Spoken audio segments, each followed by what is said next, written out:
నమస్తే AP scoop news కి స్వాగతం. ముందుగా హెడ్లైన్స్.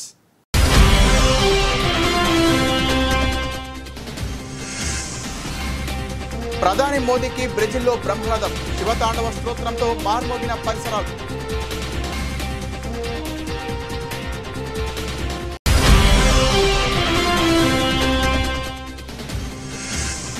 బంగ్లాదేశ్కు అమెరికా షాక్, భారత టెక్స్టైల్ కంపెనీలకు కలిసొచ్చిన ట్రంప్ నిర్ణయం.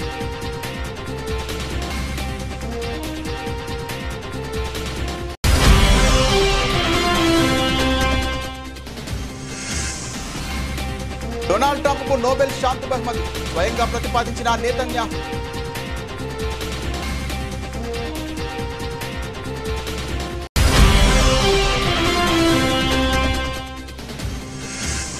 రాష్ట్రంలో మోసపూరిత పాలన కొనసాగుతోంది, ప్రజలను కాంగ్రెస్ ప్రభుత్వం మోసం చేస్తోందని కేటీఆర్ విమర్శ.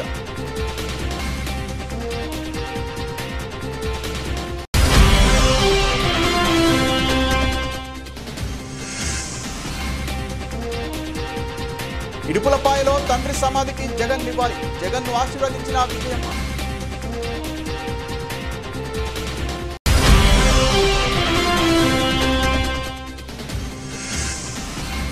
అంతర్జాతీయ పరిణామాలతో దేశీయంగా తగ్గిన బంగారం ధర, అమెరికా దిగుమతి సుంకాలు పెంచడమే ప్రధాన కారణం.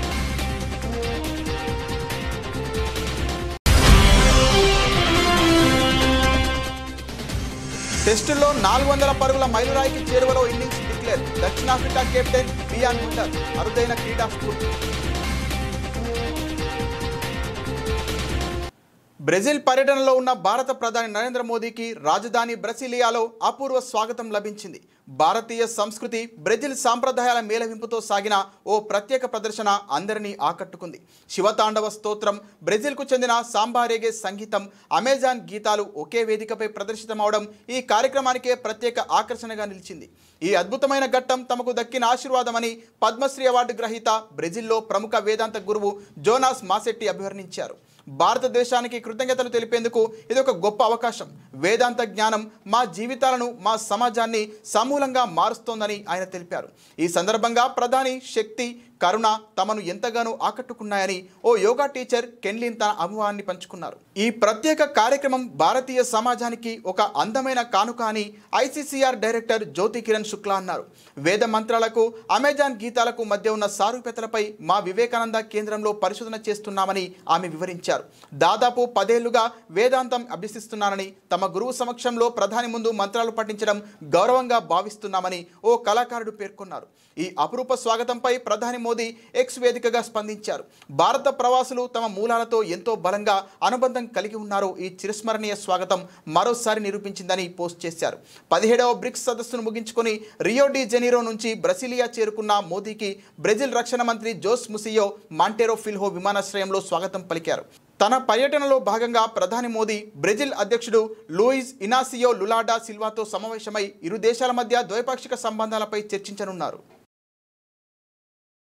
అమెరికా తీసుకున్న ఒక కీలక వాణిజ్య నిర్ణయం భారత టెక్స్టైల్ రంగానికి అనూహ్యంగా కలిసి వచ్చింది. బంగ్లాదేశ్ నుంచి దిగుమతి అయ్యే అన్ని ఉత్పత్తులపై 35% భారీ సుంకం విధిస్తున్నట్లు అమెరికా అధ్యక్షుడు డొనాల్డ్ ట్రంప్ ప్రకటించడంతో మంగళవారం నాటి ట్రేడింగ్లో భారత టెక్స్టైల్ కంపెనీల షేర్లు పరుగులు పెట్టాయి. ఈ వార్తతో మదుపరులు భారత కంపెనీల వైపు మొగ్గు చూపడంతో స్టాక్ మార్కెట్లో సందడి నెలకొంది. ట్రంప్ నిర్ణయం వెలువడిన వెంటనే Gokul Das exports, Vardhman textiles, Welspun living, Arvind limited, KPR mill వంటి ప్రముఖ కంపెనీల షేర్లు లాభాల్లో దూసుకుపోయాయి. ముఖ్యంగా గోకుల్ దాస్ ఎక్స్పోర్ట్స్ షేర్లు 7% పైగా పెరగ్గా, వర్ధమాన్ టెక్స్టైల్స్ 7.4%, వెల్సన్స్ లివింగ్ 2% మేర లాభపడ్డాయి. అమెరికా మార్కెట్లో బంగ్లాదేశ్ వాటా 9%గా ఉండగా ఈ సుంకాలతో ఆ దేశానికి గట్టి దెబ్బ తగలవచ్చని, అది భారత కంపెనీలకు ప్రయోజనం చేకూరుస్తోందని విశ్లేషకులు భావిస్తున్నారు. ఈ మేరకు బంగ్లాదేశ్ చీఫ్ అడ్వైజర్ మహమ్మద్ యూనస్కు రాసిన లేఖలో ట్రంప్ ఈ విషయాన్ని స్పష్టం చేశారు. ఆగస్టు 1 నుంచి కొత్త సుంకాలు అమల్లోకి వస్తాయని తెలిపారు. తమ దేశంతో బంగ్లాదేశ్కు ఉన్న వాణిజ్య లోటు తమ ఆర్థిక వ్యవస్థకు, జాతీయ భద్రతకు పెనుముప్పుగా పరిణమించిందని, దానిని సరిదిద్దేందుకే చర్యలు తీసుకుంటున్నామని ఆయన పేర్కొన్నారు. ఇప్పటికే జపాన్, దక్షిణ కొరియా నుంచి వచ్చే వస్తువులపై 25% సుంకాలను ట్రంప్ విధించారు. ఇదే సమయంలో భారత్తో వాణిజ్య ఒప్పందం కుదుర్చుకోవడానికి చాలా దగ్గరగా ఉన్నామని ట్రంప్ చెప్పడం గమనార్హం. అమెరికా మాజీ అధ్యక్షుడు డొనాల్డ్ ట్రంప్ను నోబెల్ శాంతి బహుమతికి నామినేట్ చేస్తున్నట్లు ఇజ్రాయెల్ ప్రధానమంత్రి బెంజమిన్ నేతన్యాహు ప్రకటించారు. సోమవారం వైట్ హౌస్లో ట్రంప్తో జరిగిన సమావేశంలో ఈ ఆసక్తికర పరిణామం చోటు చేసుకుంది.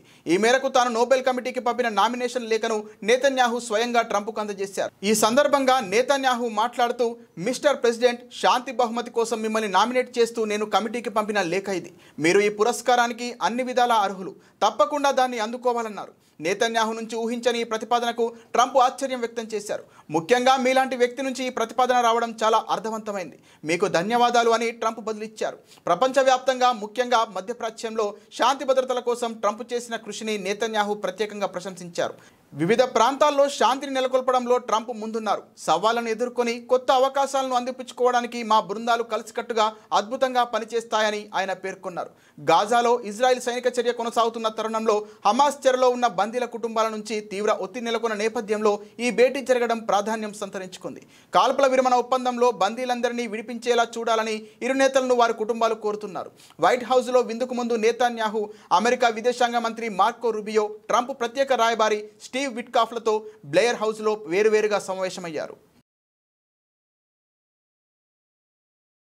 రాష్ట్రంలో మోసపూరిత పాలన సాగుతోందని బీఆర్ఎస్ వర్కింగ్ ప్రెసిడెంట్ కేటీఆర్ అన్నారు. ఇచ్చిన హామీలను నెరవేర్చకుండా అన్ని వర్గాల ప్రజలను కాంగ్రెస్ ప్రభుత్వం మోసం చేస్తోందని విమర్శించారు. హామీల అమలు గురించి ప్రభుత్వాన్ని 18 నెలలుగా నిలదీస్తున్నామని చెప్పారు. రైతుల సంక్షేమంపై ముఖ్యమంత్రి రేవంత్ రెడ్డి విసిరిన సవాల్ స్వీకరించిన కేటీఆర్ సోమాజిగూడ ప్రెస్ క్లబ్లో మంగళవారం 11 గంటలకు చర్చకు రావాలన్న విషయం తెలిసిందే. ఈ మేరకు పార్టీ ఎమ్మెల్యేలు నేతలతో కలిసి తెలంగాణ భవన్ నుంచి సోమాజిగూడ ప్రెస్ క్లబ్కు కేటీఆర్ బయలుదేరారు. ఈ సందర్భంగా మాట్లాడుతూ అభివృద్ధిపై చర్చకు రావాలని రేవంత్ రెడ్డిని ఎన్నోసార్లు ఆహ్వానించామన్నారు. అసెంబ్లీలో కాదంటే ప్రెస్ క్లబ్లోనైనా చర్చకు రావాలని చెప్పామన్నారు. రుణమాఫీ, రైతు బోనస్ వంటి అంశాలపై చర్చకు రావాలని ఆహ్వానించామన్నారు. గతంలో కూడా ఇట్లాగే కొడంగల్లో ఓడిపోతే రాజకీయ సన్యాసం చేసి తప్పుకుంటాను 3 నెలల్లోనే మాట మార్చి మళ్ళీ పార్లమెంట్లో పోటీ చేసినాం. అట్లాగే హైదరాబాద్ జిహెచ్ఎంసీలో బీఆర్ఎస్ కనుక సొంతంగా గెలిస్తే నేను రాజకీయాలు సన్యాసం తీసుకుంటాను, అప్పుడు మాట తప్పినాం. అందుకే నీ మాట మీద నమ్మకం లేదు కాబట్టే మేమే చెప్పినాం, మా పార్టీ తరఫున మేము ప్రెస్ క్లబ్ బుక్ చేస్తాం, ఆ ప్రెస్ క్లబ్కు మీరు రండి 11 గంటలకు జూలై 8 తారీఖు నాడని చెప్పినాం. ఇవి చెప్పినట్టుగానే కొడంగల్లో ఎక్కడో కాదు, ముఖ్యమంత్రి గారి సొంత నియోజకవర్గం కొడంగల్లో కూడా ఇంతవరకు రైతు బంధు పడని 670 మంది జాబితాతో సహా, రైతుల జాబితాతో సహా, వాళ్ళ పేర్లు, ఫోన్ నంబర్లు, వాళ్ళ ఇంటి అడ్రస్తో సహా మేము చర్చకు సిద్ధమై బయలుదేరిపోతా ఉన్నాం. అట్లాగే రాష్ట్ర వ్యాప్తంగా మరి జరగని రుణమాఫీ, పడని రైతు బంధు, అదేవిధంగా రాని బోనస్సు, రైతు శ్రేయస్సుకు సంబంధించి ప్రతి అంశం మీద విస్తారంగా చర్చించడానికి మా పార్టీ నాయకత్వం మొత్తం కూడా సిద్ధమై మొత్తం సమాచారంతో సహా, ప్రభుత్వ అధికారిక సమాచారంతో సహా మేము ఇవాళ ప్రెస్ క్లబ్కు బయలుదేరిపోతా ఉన్నాం. ముఖ్యమంత్రి గారు నిన్ననే బయలుదేరి ఢిల్లీ పోయినారంట. మేము అనుకున్నాం వస్తారేమో అనుకున్నాం, ఆయనే ముచ్చటపడి పిలిచిండు కదా వస్తారేమో అనుకున్నాం. రావడం లేదని నేను అనుకుంటా ఉన్నాను, ఎందుకంటే ఢిల్లీలో ఉన్నానని చెప్తున్నారు. మరి వ్యవసాయ మంత్రి గారు వస్తారా, లేదా ఇంకెవరన్నా బాధ్యత గల మంత్రి గారు వస్తారా, లేక ఉప ముఖ్యమంత్రి గారు వస్తారా మాకు తెలియదు. ఎందుకంటే ముఖ్యమంత్రి గారు స్వయంగా విసిరిన సవాల్ కాబట్టి తప్పకుండా వారి ప్రభుత్వం నుంచి ఎవరన్నా ఒక బాధ్యత గల వ్యక్తి వస్తారని నేను అనుకుంటా ఉన్నాను. మేము పోతాము, అక్కడ ఎదురు చూస్తాం. ఎవరన్నా బాధ్యత గల మంత్రో ఉప ముఖ్యమంత్రో వస్తే వారితో కూడా మాకేం భేషజం లేదు. ముఖ్యమంత్రి రావాలి అని మేమేం అంటలేం. ముఖ్యమంత్రి గారి తరఫున ఒక మంత్రి వచ్చినా వారితో చర్చించడానికి మేము సిద్ధంగా ఉన్నాం. ఎందుకంటే ఇంపార్టెంట్ సబ్జెక్ట్, రైతుల సబ్జెక్ట్ కానీ, తెలంగాణ యువత సబ్జెక్ట్ కానీ, 2 లక్షల ఉద్యోగాలు ఇస్తానని చెప్పి అశోక్ నగర్లో ఛాయ్ అడ్డా మీద ఛాయ్ దాక్కుంటా రాహుల్ గాంధీ గారు స్వయంగా ఇచ్చిన మాట మీద కూడా చర్చించడానికి సిద్ధమా అని ముఖ్యమంత్రి గారు అన్నారు. దాని గురించి కూడా మేము సిద్ధమే. అందుకే ఇవాళ మేమందరం కూడా కదిలి ప్రెస్ క్లబ్కి పోతా ఉన్నాం. మరి ముఖ్యమంత్రి గారు మాట నిలుపుకొని తప్పకుండా హాజరు కావాలని, ఇవాళ హాజరు కాలేని పక్షంలో మరొక రోజు వారు ఏ స్థలం చెప్పినా, ఏ తేదీ చెప్పినా, ఏ రోజు చెప్పినా, ఏ డేటు ఏ టైం చెప్పినా తప్పకుండా మేము వస్తాము మా పార్టీ తరఫున మళ్ళొకసారి వారి సవాల్ను స్వీకరిస్తూ వారికి విజ్ఞప్తి చేస్తూ చర్చలో తప్పకుండా ఎవరైనా మంత్రి గారు వస్తే వారికి కూడా ముఖ్యమంత్రి గారికి చెప్పాలనుకున్న అన్ని విషయాలు, రాష్ట్రంలో రైతులకు జరుగుతున్న మోసాలు, రాష్ట్రంలో రైతులకు చేస్తున్న అన్యాయం మీద. నేడు దివంగత ముఖ్యమంత్రి వైఎస్ జగన్మోహన్ రెడ్డి 76వ జయంతి. ఈ సందర్భంగా వైసీపీ అధినేత జగన్ తన తండ్రికి నివాళులర్పించారు. కడప జిల్లా ఇడుపులపాయలోని వైఎస్ఆర్ ఘాట్ను ఆయన కుటుంబ సభ్యులతో కలిసి సందర్శించారు. ఉదయం వైఎస్ఆర్ ఘాట్ వద్దకు చేరుకున్న జగన్ తన తండ్రి సమాధిపై పుష్పగుచ్చం ఉంచి శ్రద్ధాంజలి ఘటించారు. అనంతరం అక్కడ నిర్వహించిన ప్రత్యేక ప్రార్థనల్లో పాల్గొన్నారు. ఈ కార్యక్రమంలో జగన్ తల్లి విజయమ్మ కూడా పాలుపంచుకున్నారు. ప్రార్థనల అనంతరం జగన్ తన తల్లిని ఆప్యాయంగా పలకరించగా ఆమె కుమారుడిని ఆశీర్వదించారు. ఈ కార్యక్రమానికి వైఎస్ కుటుంబ సభ్యులతో పాటు ఉమ్మడి కడప జిల్లాకు చెందిన పలువురు వైసీపీ ముఖ్య నేతలు, కార్యకర్తలు, అభిమానులు పెద్ద సంఖ్యలో తరలివచ్చి దివంగత నేతకు నివాళులర్పించారు. వైఎస్ఆర్ జయంతి సందర్భంగా వారు ఆయన సేవలను స్మరించుకున్నారు. గాంధీ భవన్లో దివంగత ముఖ్యమంత్రి వైఎస్ రాజశేఖర రెడ్డి జయంతి సందర్భంగా వారి చిత్రపటానికి పూలమాలతో నివాళులర్పించిన టీపీసీసీ అధ్యక్షులు ఎమ్మెల్సీ మహేష్ కుమార్ గౌడ్, మంత్రి పొన్నం ప్రభాకర్, ఏఐసీసీ కార్యదర్శి విశ్వనాథన్, ఎమ్మెల్యే దానం నాగేందర్, గణేష్, ఎమ్మెల్సీలు అద్దంకి దయాకర్, బల్మూరి వెంకట్, వర్కింగ్ ప్రెసిడెంట్ అంజన్ కుమార్ యాదవ్తో పాటు పలువురు నాయకులు పూలమాలలు వేసి ఘనంగా నివాళులర్పించారు. రాష్ట్రాన్ని సంక్షేమ యుగానికి తీసుకెళ్లిన మహానేత, అభివృద్ధికి దిశానిర్దేశం చేసిన నాయకుడు, రైతు బంధువుగా, ప్రజల ఆశయ నాయకుడిగా చిరస్మరణీయుడైన డాక్టర్ వైఎస్ రాజశేఖర రెడ్డి జయంతి సందర్భంగా ఘన నివాళి. ముఖ్యమంత్రిగా వైఎస్ అందించిన సేవలు ప్రజల హృదయాల్లో చిరకాలం నిలిచిపోతాయి. వైఎస్ఆర్ ఆశయాలను కొనసాగిస్తూ వారి అడుగుజాడల్లో ప్రజాపాలన సాగిస్తున్నామని డిప్యూటీ సీఎం భట్టి అన్నారు. ముఖ్యమంత్రిగా పనిచేసిన తర్వాత ఒక దశాబ్ద కాలం అయిపోయిన తర్వాత కూడా ఇంకా రాష్ట్ర ప్రజల హృదయాల్లో చిరస్థాయిగా కనపడేటువంటి ఏకైక ఆనాటి ముఖ్యమంత్రి ఎవరంటే డాక్టర్ వైఎస్ రాజశేఖర రెడ్డి గారు. పాలకుడు అంటే ఎలా ఉండాలో ప్రజాస్వామ్య దేశంలో చేసి చూపించారు డాక్టర్ వైఎస్ రాజశేఖర రెడ్డి గారు. ఒక పక్కన అభివృద్ధిని, ఇంకో పక్కన సంక్షేమాన్ని, రెంటిని రెండు కళ్ళలాగా సైమల్టేనియస్గా ప్లాన్ చేసుకుంటూ ఈ దేశంతో పోటీ పడేటట్టుగా అభివృద్ధిలో రాష్ట్రాన్ని ఉంచారు. ఈ రాష్ట్రంలో, ఆంధ్రప్రదేశ్లో పుట్టడం మా అదృష్టం అని భావించేటట్టుగా పేద మధ్యతరగతి కుటుంబాలందరికీ కాంగ్రెస్ ప్రభుత్వంపై ఉన్న కోపాన్ని పత్రికలు, టీవీ ఛానల్ మీద బీఆర్ఎస్ నేతలు చూపిస్తున్నారని భువనగిరి ఎంపీ చామల కిరణ్ కుమార్ రెడ్డి తీవ్ర ఆగ్రహం వ్యక్తం చేశారు. 10 ఏళ్ల కేసీఆర్ అధికారం గురించి, ఇప్పుడు మీరు చేసుకున్నటువంటి చెడు ప్రచారం గురించి ఏ ఛానల్ అయినా చెప్పక తప్పదు కదా అని ప్రశ్నించారు. ఆయా కథనాలు చెప్పినప్పుడు మీరు ఒక రాజకీయ పార్టీగా ఉండి మంచిని, చెడును రెండింటినీ ఆస్వాదించడం నేర్చుకోవాలని సూచించారు ఎంపీ చామల కిరణ్ కుమార్ రెడ్డి. అది కాకుండా మీడియాపై దాడి చేయడమే కాకుండా ఇంకా దాడులు చేస్తామని మాట్లాడడం సరికాదని ఎంపీ చామల కిరణ్ కుమార్ రెడ్డి అన్నారు. కేసీఆర్ మీరు ఫామ్ హౌస్లో ఉండి మీ అల్లుడు, కొడుకు రెచ్చగొట్టి కార్యకర్తలతో మాట్లాడిస్తున్నారని విమర్శించారు.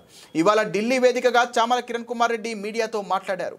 తెలంగాణ అంటేనే బీఆర్ఎస్ అనే ప్రచారం చేసే ప్రయత్నం చేస్తున్నారు బీఆర్ఎస్ పార్టీ నాయకులు.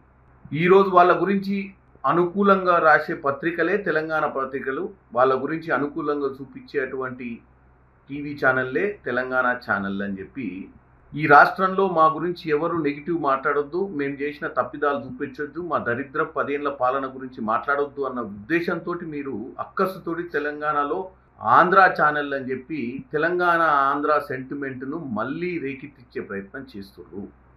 తెలంగాణ ప్రజలు ఒకటి గమనించాలి, కేసీఆర్ అయినా కానీ ఎన్టీ రామారావు దగ్గర పోయి బీఫామ్ తీసుకున్నటువంటి ఆంధ్ర పరిపాలకులుగా ఉన్నప్పుడు ఉన్న వారి దగ్గర పనిచేసిన వాళ్ళే. ఈరోజు వాళ్ళ అవసరాల కోసము ఆంధ్ర తెలంగాణ సెంటిమెంట్ను మరొకసారి తీసుకొస్తున్నారు. ఇంతకు ఈ కేటీ రామారావు అంటే కల్వకుంట్ల తారక రామారావు గారి పేరు కూడా కేవలం కేసీఆర్ గారు ఒకప్పుడు ఆయన బీఫామ్ కోసము అబద్ధం చెప్పి తర్వాత వచ్చి అజయ్ అన్న పేరుని తారక రామారావుగా మార్చుకుర్రు. మరి తారక రామారావు అని పేరు పెట్టుకోవడానికి సిగ్గులేదు, కానీ ఆంధ్ర తెలంగాణ మధ్యన వ్యత్యాసం తీసుకొచ్చి అందరూ సుఖంగా ఉంటున్నటువంటి హైదరాబాద్ నగరంలో వీళ్ళున్నంత కాలము స్నేహం, కేటీఆర్ గారి స్నేహితులంతా ఆంధ్రవాసులు, రాజులే. ఈయన తిరిగినటువంటి ఫిలిం ఇండస్ట్రీకి సంబంధించినటువంటి మిత్రులంతా ఆంధ్రవాసులే. ఈరోజు కేవలం మీ గురించి నెగిటివ్గా చూపిస్తున్న వాళ్ళను ఆంధ్ర పత్రికలు అని చెప్పి మళ్ళీ మీ దగ్గర చిల్లర వల్ల ఉన్నటువంటి చదువుకున్న ఐపీఎస్ ఆఫీసర్లతో కూడా మాట్లాడిస్తున్నారు. ఏది రిజైన్ చేసి వచ్చినటువంటి ఐపీఎస్ ఆఫీసర్లతోటి. అంటే కేటీ రామారావు గారు, మీరు చదువుకున్నది గుంటూరులో విజ్ఞాన్ కాలేజ్లో దాన్ని జ్ఞానం లేని మాటలు మాట్లాడుతున్నావు. నువ్వు చదువుకుంది, పెరిగింది, పేరు పెట్టుకుంది, మీ 10 సంవత్సరాల పాలనలో మీరు వాడుకుంది. అప్పుడు వాళ్ళు ఎప్పుడు కూడా మీకు చెడు అనిపించలే. ఉద్యమం సమయంలో అనిపించిర్రు, తెలంగాణ ప్రజల్ని మభ్యపెట్టి అధికారంలోకి వచ్చిర్రు. ఈరోజు హైదరాబాద్ని గ్లోబల్ సిటీ చేయాలనుకుంటున్నాం, తెలంగాణను గ్లోబల్లో ఒక మంచి రైజింగ్ తెలంగాణ స్లోగన్ తోటి కాంగ్రెస్ పార్టీ పోతుంటే ముందుకు కాంగ్రెస్ పార్టీ మీద కోపాన్ని పత్రికల మీద టీవీ ఛానళ్ళ మీద చూపిస్తే ఏమొస్తుంది? మీరు చేసిన 10 ఏళ్ల అధికారం గురించి, ఇప్పుడు మీరు చేస్తున్నటువంటి చెడు ప్రచారం గురించి మరి ఛానళ్ళు చెప్పక తప్పదు కదా. చెప్పినప్పుడు మీరు ఒక రాజకీయ పార్టీగా ఉండి మంచిని చెడును రెండును ఆస్వాదించడం నేర్చుకోవాలి. మీరు పోయి దాడి చేయడమే కాకుండా. మహానేత వైఎస్ఆర్ 76వ జయంతి సందర్భంగా కాంగ్రెస్ పార్టీ పక్షాన ఘన నివాళులర్పిస్తున్నాం. ఉమ్మడి ఆంధ్రప్రదేశ్లో 2 సార్లు సీఎంగా పనిచేసిన ఆయన రాష్ట్రంలోనే కాదు దేశంలోనూ కాంగ్రెస్ అధికారంలోకి రావడంలో కీలక పాత్ర పోషించారు. సుపరిపాలన, సంక్షేమ పథకాలతో కోట్లాది మంది గుండెలను తాకి ఆరోగ్యశ్రీ, ఫీజు రియంబర్స్మెంట్, జలయజ్ఞం లాంటి పథకాలతో పాలనలో వైఎస్ఆర్ మార్కు చూపించారు. వైఎస్ఆర్ అభిమానులు ప్రజల పక్షాన తెలంగాణ ప్రభుత్వానికి ఒక విజ్ఞప్తి. వైఎస్ఆర్ మరణానంతరం హైదరాబాద్లో ఒక మెమోరియల్ ఏర్పాటు కలగానే మిగిలిపోయింది. తెలంగాణలో ఉన్న కాంగ్రెస్ నాయకత్వంలో వైఎస్ఆర్ మెమోరియల్ ఏర్పాటుకు రేవంత్ అన్న సానుకూలంగా స్పందిస్తారని ఆశిస్తున్నా. ఈ నేపథ్యంలో ఏఐసీసీ అగ్రనేతలు సోనియా గాంధీ, రాహుల్ గాంధీలకు లేఖలు రాయడం జరిగింది. ఈరోజు రాజశేఖర రెడ్డి గారి 76వ జయంతి. ఈ సందర్భంగా ఆయనకు కాంగ్రెస్ పార్టీ ఘన నివాళులు అర్పిస్తుంది. రాజశేఖర రెడ్డి గారు ముఖ్యమంత్రిగా 2 సార్లు గెలిచారు. 5 సంవత్సరాలు ముఖ్యమంత్రిగా పనిచేసిన నాయకుడు. రాష్ట్రంలోనే కాదు కేంద్రంలో కూడా కాంగ్రెస్ పార్టీని అధికారంలోకి తెచ్చిన నాయకుడు. ఆయన పరిపాలన, ఆయన పథకాల వల్ల కోట్ల మంది తెలుగు ప్రజల జీవితాలని తాకినవాడు. ఆరోగ్యశ్రీ, ఫీజు రీయింబర్స్మెంట్, 108, జలయజ్ఞం ఇలాంటివి రాజశేఖర రెడ్డి గారి మార్క్ పరిపాలన. ఇచ్చిన మాట తప్పకపోవడం, మడమ తిప్పకపోవడం రాజశేఖర రెడ్డి గారి మార్క్ రాజకీయం. రాజశేఖర రెడ్డి గారు చనిపోతే ఆ బాధను తట్టుకోలేక, ఆ నిజాన్ని జీర్ణించుకోలేక ఆయన వెనకాలే దాదాపు 700 మంది ప్రాణాలు వదిలారు అంటే ఆయన ఎంత గొప్ప నాయకుడో చరిత్ర చెప్పేసింది. అలాంటి నాయకునికి, మా నాన్నకి మనస్ఫూర్తిగా నివాళులు అర్పిస్తున్నాం. రాజశేఖర రెడ్డి గారి అభిమానులందరికీ మనస్ఫూర్తిగా నమస్కరించుకుంటున్నాం. ఈ సందర్భంగా రాజశేఖర రెడ్డి గారు ఉమ్మడి ఆంధ్ర రాష్ట్రానికి ముఖ్యమంత్రిగా పనిచేశారు కాబట్టి హైదరాబాద్లో కూడా రాజశేఖర రెడ్డి గారికి ఒక మెమోరియల్ స్పేస్ ఉండడం సబబు. రాజశేఖర రెడ్డి గారు మరణించిన వెంటనే కాంగ్రెస్ పార్టీ అది కేటాయించినప్పటికీ ఇప్పటికీ అది అమలు కాలేదు. ఇప్పటికైనా, ఇప్పుడు రేవంత్ అన్న గారు అక్కడ ముఖ్యమంత్రిగా ఉన్నారు, ఇప్పటికైనా హైదరాబాద్లో ఉమ్మడి ఆంధ్రప్రదేశ్ ముఖ్యమంత్రిగా పనిచేసిన రాజశేఖర రెడ్డి గారికి ఒక మెమోరియల్ స్పేస్ ఏర్పాటు చేసే దిశగా పనిచేయాలని రేవంత్ అన్న గారిని మనస్ఫూర్తిగా రిక్వెస్ట్ చేస్తూ, ఇదే విషయం మీద సోనియా గాంధీ గారిని కూడా అడగడం జరిగింది, లెటర్ రాయడం జరిగింది. కాబట్టి ఇది వెంటనే అమలు చేస్తే రాజశేఖర రెడ్డి గారి అభిమానులందరికీ రాజశేఖర రెడ్డి గారిని తెలంగాణలో, హైదరాబాద్లో కూడా వాళ్ళు వెళ్ళి తలుచుకోవడానికి, నివాళులు అర్పించడానికి అవకాశం ఉంటుంది. ఎందుకంటే ప్రస్తుతం కనీసం ఆయన జయంతికి, వర్ధంతికి కూడా ఆయనని స్మరించుకునే అవకాశం మెమోరియల్ స్పేసు తెలంగాణలో, హైదరాబాద్లో లేకపోయింది. మరొకసారి రాజశేఖర రెడ్డి గారి అభిమానులందరికీ, ఇక్కడ వచ్చిన వాళ్ళందరికీ, రాలేకపోయిన వాళ్ళందరికీ కూడా రాజశేఖర రెడ్డి బిడ్డ మనస్ఫూర్తిగా. బీఆర్ఎస్ నేతలు మతి భ్రమించి మాట్లాడుతున్నారని నకిరికల్ పట్టణంలోని పన్నాలగూడెం ఎమ్మెల్యే క్యాంపు కార్యాలయం నందు నకిరికల్ ఎమ్మెల్యే వేముల వీరేశం విలేకరుల సమావేశం నిర్వహించారు. కాంగ్రెస్ పార్టీకి సంబంధించిన ముఖ్యమంత్రి, మంత్రుల గురించి మాట్లాడకుంటే బీఆర్ఎస్ వాళ్లకు నిద్ర పట్టడం లేదు. 9,000 కోట్ల రూపాయల రైతు భరోసా ఇచ్చి ఇందిరమ్మ ఇల్లు, సన్నబియ్యం, రైతు రుణమాఫీ, 200 యూనిట్ల కరెంటు ఉచితం, 500 గ్యాస్ సిలిండర్, మహిళలకు ఉచిత బస్సు ప్రయాణ సౌకర్యం కల్పించారు. ప్రతిపక్ష నాయకుడిని చర్చకు రమ్మని కోరినా రాకుండా పారిపోయి ఫామ్ హౌస్లో పండుకుంటూ కేసీఆర్ అని మండిపడ్డారు. ఈరోజు కాంగ్రెస్ ప్రభుత్వాన్ని, గౌరవనీయులు ముఖ్యమంత్రి రేవంత్ రెడ్డి గారిని,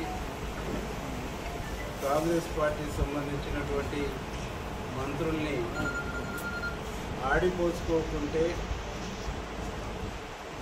వాళ్ళ గురించి మాట్లాడకుంటే, వారిపైన విమర్శలు చేయకుంటే బీఆర్ఎస్ పార్టీకి మనుగడ, బీఆర్ఎస్ నాయకులైనటువంటి కేటీఆర్, హరీష్ రావుకు ఐడెంటిఫికేషన్ కరువైతున్నటువంటి ఒక దయనీయమైన పరిస్థితి ఈరోజు దాపూరించిందని చెప్పేసి చాలా స్పష్టంగా ప్రజలకు అర్థమవుతాం.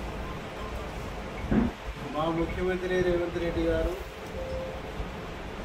మొన్న మా అధినాయకులు మల్లికార్జున ఖర్గే గారు వచ్చినటువంటి సందర్భంలో చాలా స్పష్టంగా చెప్పింది.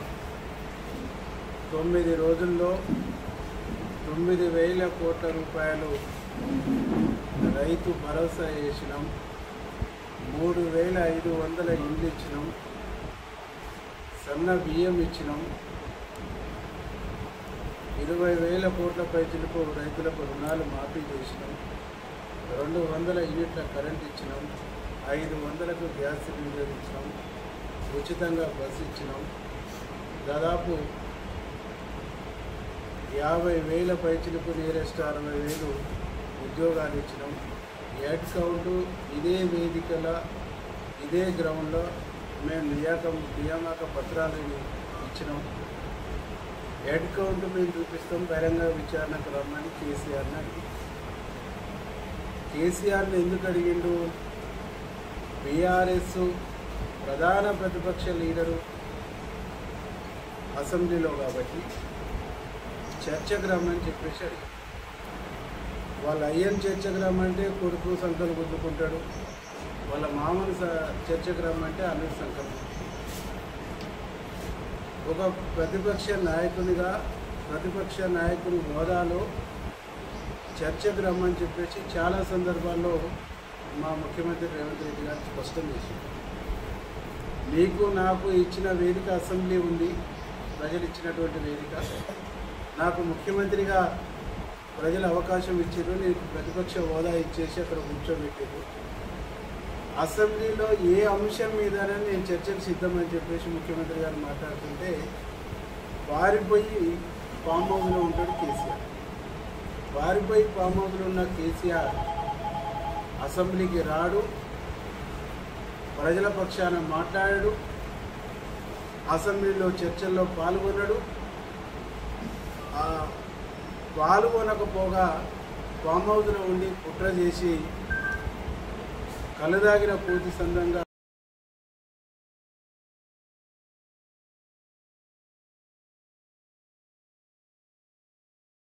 అమెరికా అధ్యక్షుడు డొనాల్డ్ ట్రంప్ తీసుకున్న కీలక నిర్ణయం దేశీయ బులియన్ మార్కెట్పై తక్షణ ప్రభావం చూపింది. జపాన్, దక్షిణ కొరియా సహా పలు దేశాల నుంచి దిగుమతి అయ్యే వస్తువులపై సుంకాలను భారీగా పెంచుతున్నట్లు ట్రంప్ ప్రకటించడంతో అంతర్జాతీయ మార్కెట్లో నెలకొన్న మిశ్రమ ధోరణుల నేపథ్యంలో మంగళవారం దేశీయంగా బంగారం ధర తగ్గింది. అయితే వెండి ధర మాత్రం స్వల్పంగా పుంజుకోవడం గమనార్హం. మల్టీ కమోడిటీ ఎక్స్చేంజ్లో ఈ ఉదయం ట్రేడింగ్ ప్రారంభంలోనే బంగారం ధర నష్టాలతో మొదలైంది. 10 గ్రాముల పసిడి ధర 0.14% తగ్గి 97,136 వద్ద ట్రేడ్ అయింది. అంతకు ముందు రోజు ముగింపు ధర 97,270తో పోలిస్తే ఇది రూపాయలు 134 తక్కువ. మరోవైపు వెండి ధరలో సానుకూలత కనిపించింది. కిలో వెండి ధర 0.07% పెరిగి రూపాయలు 1,08,402 వద్ద స్థిరపడింది. అంతర్జాతీయంగా చూస్తే డాలర్ విలువ బలోపేతం కావడం, ట్రెజరీ ఈ స్టాల్స్ పెరగడంతో బంగారం ధరలపై ఒత్తిడి నెలకొంది. స్పాట్ గోల్డ్ ధర ఔన్స్కి $3,334 వద్ద నిలకడగా ఉంది. ఆగస్టు 1 నుంచి దిగుమతులపై 25% సుంకాలు విధిస్తామని ట్రంప్ ప్రకటించడం మార్కెట్ సెంటిమెంట్ను దెబ్బతీసింది. అయితే ఈ నిర్ణయం అమలుకు తాత్కాలికంగా వాయిదా వేస్తూ ట్రంప్ కార్యనిర్వాహక ఉత్తర్వులు జారీ చేయడం కొత్త ఉపశమనం కలిగించింది. Reliance securities senior research analyst Jigar Trivedi మాట్లాడుతూ పసిడి ధరల ధోరణి నిలకడగా లేదా ప్రతికూలంగా ఉండవచ్చు. ఎంసీఎక్స్లో బంగారం ధరకు 96,800 వద్ద బలమైన మద్దతు, 97,300 వద్ద నిరోధం ఉంది అని విశ్లేషించారు. మెహతా ఈక్విటీస్ నిపుణుడు రాహుల్ కలాంత్రి కూడా ఇదే విధమైన అంచనాలు వెలువరించారు. మదుపర్లు తదుపరి సంకేతాల కోసం బుధవారం వెలువడనున్న అమెరికా ఫెడరల్ రిజర్వ్ సమావేశం మినిట్స్ కోసం ఎదురు చూస్తున్నారు. జింబాబ్వేతో జరుగుతున్న టెస్టు మ్యాచ్లో దక్షిణాఫ్రికా తాత్కాలిక కెప్టెన్ వియాన్ ముల్డర్ 367 రన్స్ చేసి నాటౌట్గా నిలిచాడు. త్రిశతకంలో ఆకట్టుకున్న ముల్డర్ త్రుటిలో బ్రియాన్ లారా రికార్డును బ్రేక్ చేసే అవకాశాన్ని వదులుకున్నాడు. టెస్టుల్లో లారా అత్యధికంగా 401 రన్స్ చేశాడు. అయితే ఆ రికార్డును బ్రేక్ చేసే అవకాశం ఉన్న ముల్డర్ మాత్రం ఆ ఛాన్స్ తీసుకోలేదు. ఎందుకు ఇన్నింగ్స్ డిక్లేర్ చేయాల్సి వచ్చిందో చెప్పాడు. బ్రియాన్ లారా మీద ఉన్న గౌరవం వల్లే తమ ఇన్నింగ్స్ను డిక్లేర్ చేసినట్లు చెప్పాడు. దక్షిణాఫ్రికా తన తొలి ఇన్నింగ్స్లో 626 రన్స్ చేయగా ఫస్ట్ ఇన్నింగ్స్లో జింబాబ్వే 170 రన్స్కి ఆల్అవుట్ అయింది. ఆ తర్వాత రెండో ఇన్నింగ్స్లో వికెట్ నష్టానికి 51 రన్స్ చేసింది.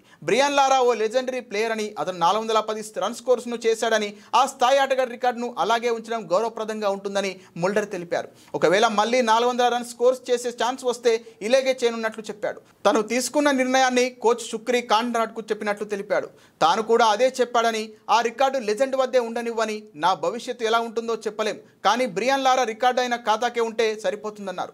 గతంలో దక్షిణాఫ్రికా ప్లేయర్ హసీమ్ అమ్లా అత్యధికంగా టెస్టులో 311 రన్స్ చేశాడు. ఆ రికార్డును ముల్డర్ బ్రేక్ చేశాడు. 2012లో ఓవల్లో ఇంగ్లాండ్లో జరిగిన మ్యాచ్లో ఆమ్లా ఆ స్కోర్ చేశాడు. ట్రిపుల్ సెంచరీ చేసిన రెండవ సౌత్ ఆఫ్రికా ప్లేయర్గా ముల్డర్ నిలిచాడు. అత్యంత వేగంగా త్రిశతకం చేసిన రెండో బ్యాటర్గా రికార్డు నెలకొల్పాడు.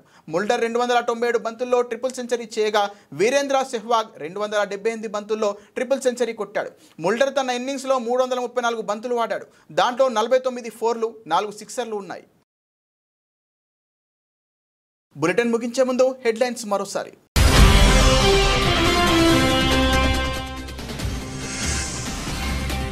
ప్రధాని మోదీకి బ్రెజిల్లో బ్రహ్మరథం, శివతాండవ స్తోత్రంతో మార్మోగిన పరిసరాలు.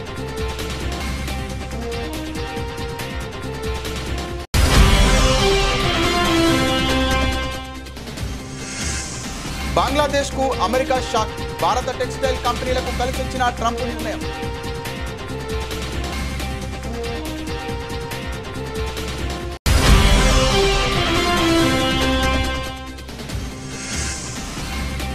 డొనాల్డ్ ట్రంప్కు నోబెల్ శాంతి బహుమతి, స్వయంగా ప్రతిపాదించిన నేతన్యాహు.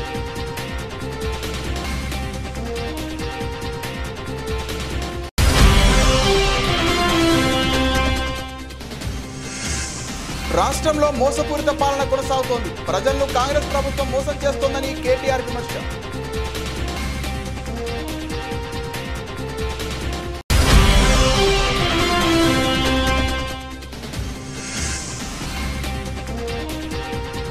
ఇడుపులపాయలో తండ్రి సమాధికి జగన్ నివాళి, జగన్ను ఆశీర్వదించిన విజయమ్మ.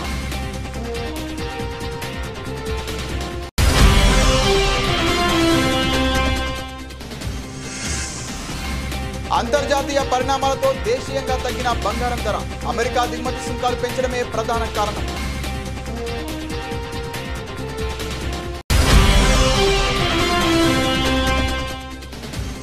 టెస్టుల్లో 400 పరుగుల మైలురాయికి చేరువలో ఇన్నింగ్స్ డిక్లేర్, దక్షిణాఫ్రికా కెప్టెన్ బియాన్ ముల్డర్ అరుదైన క్రీడా స్ఫూర్తి. ఇది ఇవాల్టి బులెటిన్. మరిన్ని వార్తల సమాహారంతో మళ్ళీ కలుద్దాం. నమస్తే.